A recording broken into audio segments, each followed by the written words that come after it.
I wasn't looking for anything serious. Just a casual night out. Maybe a connection if things went well. I'd been divorced for 2 years, and my friends kept telling me I needed to get back out there. So I downloaded a dating app. Nothing fancy, just a simple profile with a couple of recent pictures and a short bio. It didn't take long before I matched with her, Anna. She was stunning, way out of my league, if I'm being honest. Dark hair, green eyes, a smile that made you forget your train of thought.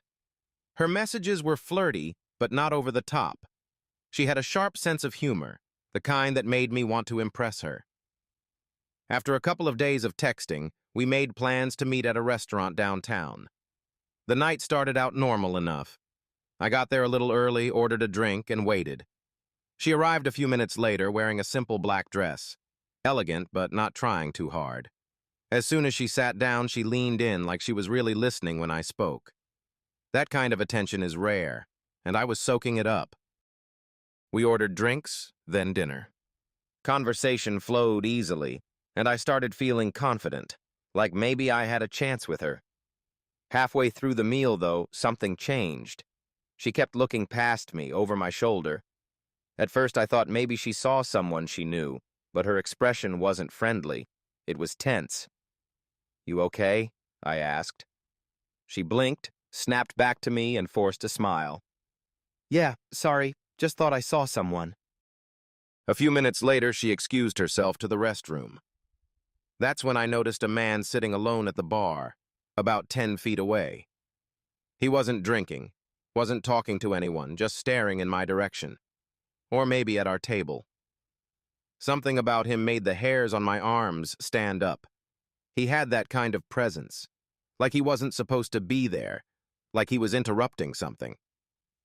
Anna returned a few minutes later, and her mood had shifted. She was jittery, constantly glancing toward the bar. Finally, I turned around to get another look at the guy, but he was gone. She exhaled, relieved. "Hey," she said, "do you mind if we leave? This place is too loud." I wasn't about to argue. We paid and left. She held my arm tightly as we walked to my car, her head turning every few seconds, scanning the street. I asked if she wanted me to drive her home, but she shook her head. "Just take me somewhere public for a little bit," she said, "like a coffee shop." I drove us to an all-night diner. We grabbed a booth, and as soon as we sat down, she let out a deep breath. "I'm sorry," she said. "I should have told you sooner." "Told me what?" She hesitated. "That guy at the bar. I've seen him before. A lot." She went on to explain that for the past month, she'd been seeing him everywhere. Outside her apartment, in the grocery store, once even at her gym. He never spoke to her, never approached her, just stood there, watching. "Why didn't you tell anyone?" I asked. "I did." She swallowed. "But the cops said there's nothing they can do unless he actually does something." I wanted to be rational, to tell her it was probably just a coincidence, that maybe she was overthinking it. But deep down, I knew better. That man wasn't following her by accident. I offered to take her home, to stay with her for a while, but she refused. "I don't want you to get involved," she said. "It's my problem." I gave her my number and told her to call me if she needed anything. She promised she would, then walked to her apartment, looking over her shoulder the entire way. That was 3 days ago. I've texted her, called her, no response. I even went by her apartment. Her car is still there, but no one answers the door. I knocked on her neighbor's door, an older woman who's lived there for years. She told me Anna left 2 nights ago, packed a suitcase and took off. No one's heard from her since. And last night, as I was leaving work, I saw him, the man from the bar, standing across the street, staring at me. I don't know what to do, but I have a feeling this isn't over. I tried to tell myself I was imagining things. Maybe I was just on edge because of everything that happened. But as I sat in my car, gripping the wheel, my gut told me I was in danger. I drove home, double-checked that my door was locked, and went to bed, but I barely slept. Every sound outside made my heart race. The next morning, I left for work like normal, but when I stepped outside, I froze. Someone had keyed my car. Deep, jagged scratches ran across the driver's side door. That was no accident. I reported it to the police, but just like Anna had warned me, they shrugged it off. "Could have been anyone," the officer said. "If you don't have proof, there's not much we can do." That night, I installed cameras around my apartment. If this guy was following me, I needed proof. Sure enough, around 2 a.m., my phone buzzed with a motion alert. I checked the footage. A figure stood across the street, partially hidden by a tree. I zoomed in. It was him. I barely slept. The next morning, I called in sick. I didn't want to leave my apartment, but I knew hiding wasn't going to solve anything. I had to do something. So I waited. And when night fell, I sat by my window, watching. Hours passed. Nothing.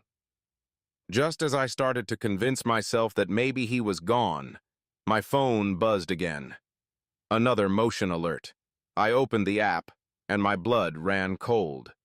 The footage showed my front door, and the man was standing right there, staring directly into the camera. He knew I was watching, and he wanted me to know. This isn't over, not by a long shot. At the moment, for several months, I have not recorded the appearance of this man. Apparently, he decided that it was better not to joke with me. I think it is for the best. Let's see how events will unfold further.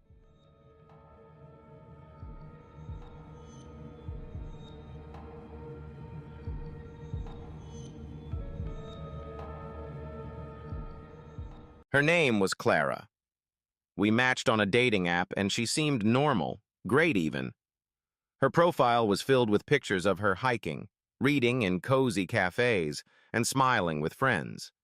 She was witty in her messages, and we hit it off right away. After a week of texting, she suggested we meet up for dinner at a small Italian place downtown. I agreed, of course. Why wouldn't I? She seemed perfect. The restaurant was dimly lit, with candles on every table and soft jazz playing in the background. Clara was already there when I arrived, sitting at a corner table. She looked exactly like her pictures: long dark hair, sharp green eyes, and a warm smile. We exchanged small talk, ordered wine, and everything felt normal. Too normal, maybe. But at the time, I didn't think anything of it. About halfway through the meal, though, things started to feel off. It was subtle at first. She'd ask me a question, and before I could finish answering, she'd interrupt with something completely unrelated. At one point, she asked me about my job, and when I started explaining, she suddenly said, "Do you ever feel like someone's watching you?" I laughed it off, thinking she was joking, but she didn't laugh. She just stared at me, waiting for an answer. I shrugged and said, "Not really." "Why?" She leaned in closer, her voice dropping to a whisper. "Because I do. All the time." Her tone was so serious that it made me uncomfortable. I tried to lighten the mood by joking about paranoia, but she didn't smile. Instead, she changed the subject abruptly, asking me about my family. The rest of the dinner was a blur. She kept switching between normal conversation and these strange, intense comments. At one point, she asked if I believed in fate. I said something generic like, "I guess things happen for a reason." And she nodded slowly, as if I'd confirmed something for her. Then she said, "I think we were supposed to meet." I didn't know how to respond to that, so I just smiled and took a sip of my wine. But the way she said it, like it was a fact, not a romantic notion, made my skin crawl. When the check came, she insisted on paying. I protested, but she was adamant. "You can get the next one," she said with a smile. I agreed, though I wasn't sure if there'd be a next one. Something about her was making me uneasy, and I couldn't quite put my finger on it. As we left the restaurant, she suggested we take a walk. It was a nice night, and the streets were quiet, so I agreed.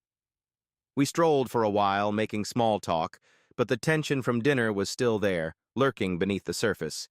Then, out of nowhere, she stopped walking and turned to me. "Do you trust me?" she asked. I hesitated. Sure. I mean, I don't know you that well yet, but good, she interrupted, because I need to show you something. Before I could respond, she grabbed my hand and started leading me down a side street. I tried to pull away, but her grip was surprisingly strong. Clara, what are you doing? I asked, trying to keep my voice calm. Just trust me, she said, not looking back. We turned down an alley, and that's when I really started to panic. The streetlights didn't reach this far, and the only light came from a single flickering bulb above a back door. Clara stopped in front of the abandoned door and turned to me. This is it, she said. What's it? I asked, my heart pounding. She didn't answer. Instead, she reached into her purse and pulled out a small key. She unlocked the door and pushed it open, revealing a dark staircase leading down. Come on, she said, stepping inside. I didn't move. Clara, I'm not going down there. What the hell is this? She turned to me, her expression completely calm. I told you, I need to show you something. Don't you trust me? No, I said firmly. I don't. For a moment, she just stared at me and then she smiled. It wasn't a warm smile, it was cold, almost predatory. Fine, she said, but you'll regret it. With that, she stepped back and closed the door. I stood there for a moment, frozen, before I finally turned and ran. I didn't stop until I was back on the main street, surrounded by people and light. I called a cab and went straight home, my mind racing. The next day I tried to message her, but her profile was gone, deleted. I asked the restaurant if they knew her. Apparently she'd been there before, but they didn't know her name. I even went back to the alley, but the door was locked, and there was no sign of her. I don't know what she wanted to show me, and I don't think I ever will. But sometimes, late at night, I think about that cold smile and her words. You'll regret it. And I wonder if she was right.